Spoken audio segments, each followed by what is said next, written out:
So back to the basics. Why do I need a low voltage cutoff or low voltage disconnect? Well, it's very simple.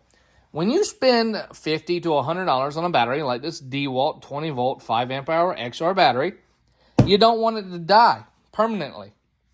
So this battery is 20 volts. It has a lower range of 15 volts. At 15 volts, the battery cells can no longer be recharged very easily.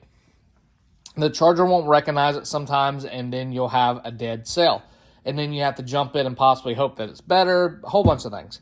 So instead of killing it, we add one of these devices right here, one of these three to give it a low voltage cutoff point.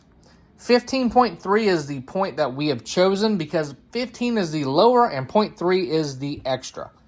Now, with that being said, once it dies, you still have to manually cut it off once you realize, hey, my music stopped.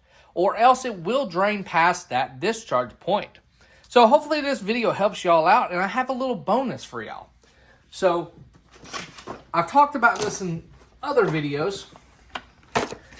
This right here is a new version of the battery adapter, and this one actually has the low voltage cutoff built in. Now that's nothing new. We've had these before, but the button used to be on the back.